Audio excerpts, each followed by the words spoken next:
आ गए मोह, सारे वादे वफा हो गए,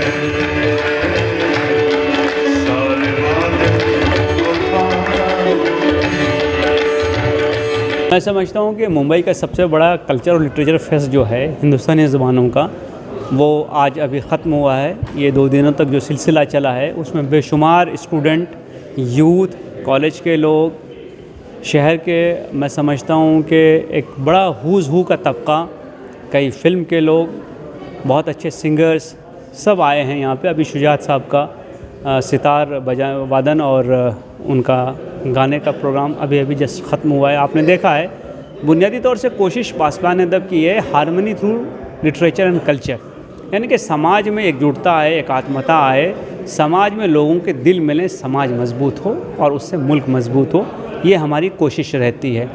इसके साथ साथ दूसरी जो कोशिश ये है कि हमारे कल्चर, हमारी तहज़ीब, ये हमारे यूथ इससे जुड़े हैं, क्योंकि मैं ये देख रहा हूँ कि समाज का एक बड़ा तबका ऐसा है कि जो इससे कटता जा रहा है, और जब ये कहीं और चले जाते हैं, बाहर के मुल्कों में चले जाते हैं, तब इनको हिंदुस्तान की बड़ी याद आती है और उस वक्त तक बहुत देर हो चुकी होती है। तो हमारी ज़बानें, हमारी डांस फॉर्म्स, हमारा लिटरेचर, हमारा सिंगिंग, ये ऐसी चीज़ें हैं जिसका इल्म हम सबको होना चाहिए। तो पासबान अदब की ये कोशिश रही है कि हमेशा अच्छी चीज़ों को, मेयारी चीज़ों को, स्टैंडर्ड चीज़ों को प्रमोट किया जाए। और मुझे बहुत खुशी है कि मुंबई में जितने इंस्टीट्यूशंस हैं, जिनके पास भी हम लोगों ने अप्रोच किया, जिन लोगों के पास हम लोग गए, सब ने यहाँ मदद की है, मौजूद रहे हैं, कहीं ना कहीं हमको रहनुमाई की है, हमें गाइड किया है, अच्छे मशवरे दिए हैं, और उसकी वजह से ये प्रोग्राम यहाँ पे इतनी कामयाबी के साथ आज कंक्लूड हो सका है। तो मुझे तो उनका शुक्र अदा करना है उन तमाम लोगों का, और मुझे ये कहना है कि ये प्रोग्राम हम सब लोगों का है। पासबान अदब एक मूवमेंट का नाम है और ये मूवमेंट हम सब लोगों का है। इसमें लोगों ने जुड़ना चाहिए ताकि हम अपने कल्चर को, अपने लिटरेचर को बचा सकें, इसको प्रोपगेट कर सकें, इसको यूथ से जोड़ सकें।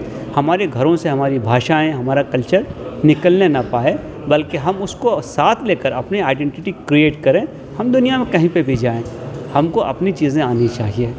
तो हमारा कल्चर, हमारा लिटरेचर, हमारा ड्रेस, हमारी ज़बानें, हमारे सिंगिंग के फॉर्म्स, हमारे डांस के फॉर्म, ये बहुत सारी चीज़ें हैं। अगर और मजबूती मिली तो हम शायद इसको 3 दिन का भी फेस्ट कर सकते हैं फ्यूचर में। और हम समझते हैं कि हम जल्द ही जो हमारा हिंदी का फेस्ट होता है, कल्चर फेस्ट, वो लेकर वापस आएंगे और उसमें भी बहुत सारी नई चीज़ों को हम इंट्रोड्यूस करेंगे। तो मैं गुजारिश करता हूँ, अपील करता हूँ लोगों से कि वो इसी ढंग से हमारे साथ जुड़े रहें। और मैं तमाम वॉलंटियर्स का, तमाम मेंबर्स का, तमाम सपोर्टर्स का शुक्रिया अदा करना चाहूँगा कि उनके मेहनत के बिना ये प्रोग्राम पॉसिबल नहीं था, ये इस सक्सेस के साथ नहीं हो सकता था। स्कूल्स और कॉलेजेस का मैं शुक्रिया अदा करूँगा कि उनके स्टूडेंट बड़ी तादाद में यहाँ पे आए और बहुत अच्छे ढंग से पार्टिसिपेट किया है। जितनी चीज़ें यहाँ पे हमने की हैं, पहली बार हमने क्विज़ इंट्रोड्यूस किया था, बैतबाजी था, ओपन माइक में इतने ज़्यादा लोग थे कि हमें 2 दिन वो करना पड़ा। आज जो डिस्कशन हुआ है सूफिज़म और उर्दू लिटरेचर, उसमें सूफिज़म का क्या रोल है, उसके लिए जो लोग आए, पैनलिस्ट थे, वो उनका मैं शुक्रिया अदा करता हूँ। उन टीचर्स का शुक्रिया अदा करता हूँ जिन्होंने बड़ा अच्छा काम किया, जिनको हमने अवार्ड किया। उन इंस्टीट्यूशन का शुक्रिया अदा करता हूँ जिन्होंने के बरसों से बड़ी मेहनत की है और ज़ुबान व अदब के फ़रोग़ के लिए कोशिश की है। तो मैं समझता हूँ कि इस तहरीक में हम सबको शामिल होना चाहिए। ये एक मिसाली प्रोग्राम है और इस सिलसिले को इन्होंने विदाउट इंटरप्शन, यानी पेंडेमिक में भी ऑनलाइन इसको प्रोग्राम को उन्होंने वैसा ही रखा, ज़िंदा रखा, और हर साल नई चीज़ ऐड होते जा रही है। तो उसका जो प्रोग्राम का मेयार है वो जो था उससे और उठ के आ रहा है, और ये सब चीज़ों से उर्दू का फ़रोग़ हो रहा है। और उर्दू ता-क़यामत ज़िंदा रहने वाली ज़बान है, उसकी एक मिसाल है। और हमारे खालिद कैसर साहब एक बहुत ही बिज़ी IPS ऑफिसर होने के बावजूद वो बहुत सारा वक्त उर्दू के फ़रोग़ के लिए अपना वक्त देते हैं, बहुत बड़ी बात है। तो मुझे उम्मीद है अल्लाह की ज़ात से कि उर्दू के फ़रोग़ के लिए जो काम हो रहा है, जैसे अंजुमन इस्लाम भी कर रहा है, हम सब मिल के करें तो उर्दू वही उस पर चली जाएगी जो एक दौर में थी उर्दू अपने ज़माने में। और इस प्रोग्राम में मैंने ये भी देखा कि गैर कौम के लोग भी बड़ी तादाद में इसमें हिस्सा ले रहे हैं, प्रोग्राम्स में अलग अलग शिरकत भी कर रहे हैं। ये बहुत अच्छी बात है। उर्दू अदब का इससे बेहतरीन जो है, जिसको प्रेजेंटेशन कहते हैं, हो नहीं सकता। मैं पासबान अदब से बहुत पुराने वक्त से जुड़ा हुआ हूँ, जब मैं MLA नहीं था। लेकिन जिस तरह से, जिस गुलदस्ते के साथ पासबान अदब अपने प्रोग्राम्स लेके आता है, ये उर्दू की फलाह के लिए, उर्दू को आगे बढ़ाने के लिए बहुत बड़ा रोल प्ले करता है। स्पेशली जो लोग उर्दू नहीं जानते, उनके लिए जो इंट्रोडक्शन होता है, it's unique. All the very best to Pasban Adab, and Miraj is the premium program Pasban Adab का। मुबारकबाद, ऑल द बेस्ट। 2 दिन का रंगारंग प्रोग्राम, और उसकी मकबूलियत का अंदाज़ा इसमें होता है कि ये ऑडिटोरियम, YB चौहान का ऑडिटोरियम नीचे और ऊपर बालकोनी पूरा फुल है। तो ये साबित करता है कि ये पासबान अदब कितना पॉपुलर है और लोग इंतज़ार करते हैं साल भर, और हर साल ये प्रोग्राम होता है। कैसर खालिद सर जो हैं वो वतन, देश की जनता के बीच में एकजुटता को फैलाने के लिए और उर्दू भाषा को, जो भारत की एक प्राचीन भाषा है, उसको लोगों के दिलों में ज़िंदा रखने के लिए इस तरह के आयोजन करते रहते हैं। और उनकी खुद की साहित्य पे बहुत ज़्यादा पकड़ है, खुद बहुत अच्छे शायर हैं वो, और समाज के लिए जो काम करते हैं उससे मैं बहुत प्रभावित हूँ। मेरे एक मरहूम मित्र सैयद अब्बास साहब, वो भी इस मुशायरे से हमेशा जुड़े रहते थे। पासबान अदब जो सैयद साहब की संस्था है, और मुझे भी उन्होंने इससे जोड़ा था। अभी पिछले जुलाई में उनका इंतकाल हो गया, तो मैंने और अब्बास भाई ने कैसर खालिद साहब के साथ एक मुशायरे का आयोजन किया हुआ था, लेकिन उनकी मृत्यु की वजह से वो नहीं हो सका। तो फिर हमने इनसे गुजारिश की कि पासबान अदब के मंच पे उन्हें श्रद्धांजलि की जाए। तो उन्होंने कहा कि यह मुशायरा आप उनको डेडिकेट करते हैं। तो कैसर खालिद साहब ने बहुत मेहरबानी की, और एक हमारे मरहूम मित्र को, उनकी याद को ज़िंदा रखने के लिए इतने बड़े आयोजन को उन्होंने उसको डेडिकेट किया। ये एक बहुत बड़ी मेरे लिए गौरव की बात है, गर्व की बात है।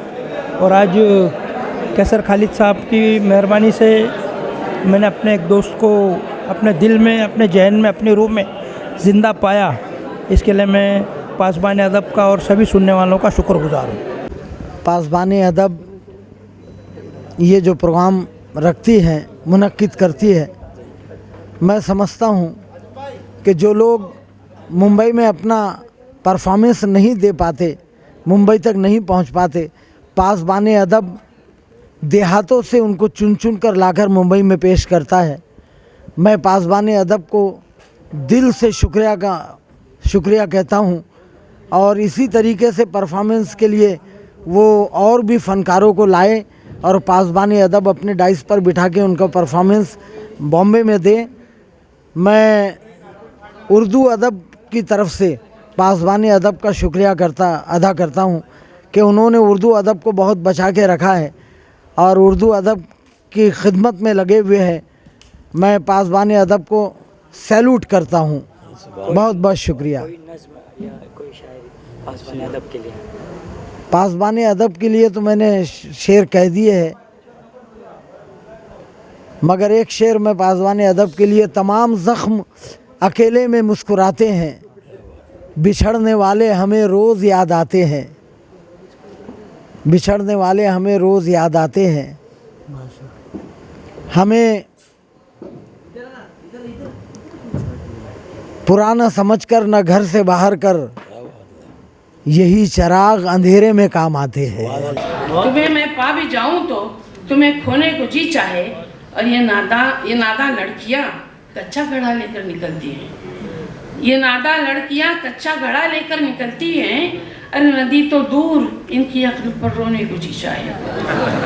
एक्चुअली पासबान अदब में मैं ओपन माइक में ऐसा पार्टिसिपेंट आई हूँ और मतलब पासबान अदब ने जो न्यू शायर है जो बोलना चाहते हैं लेकिन उनको एक प्लेटफॉर्म नहीं मिल पाता, उन्होंने एक प्लेटफॉर्म प्रोवाइड किया है।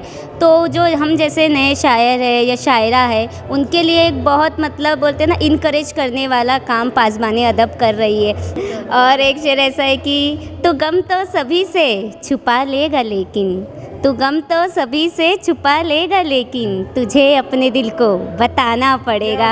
माया गुप्ता है, मैं एक सोशल वर्कर हूँ। जैसे कि अभी बताया पासबान अदब एक बहुत अच्छा प्लेटफॉर्म है। अभी मैंने जस्ट इनके बारे में सुना है कि एक बच्चों के लिए, नए बच्चों के लिए आगे बढ़ने के लिए बहुत अच्छी एक प्लेटफॉर्म है। अगर ये बच्चे चाहें तो बहुत कुछ इससे कर सकते हैं। हमारा नाम आज बहुत उसमें पूरे मुंबई में, पूरे इंडिया के अंदर जिस तरीके से दबाव अदब, एक अदब जो बच्चों में आजकल के नए जनरेशन के अंदर नहीं आ रही है, इस माध्यम से हिंदी, इंग्लिश, उर्दू ये सारी चीज़ें सीखकर हमारे बच्चे बहुत अच्छे करेंगे।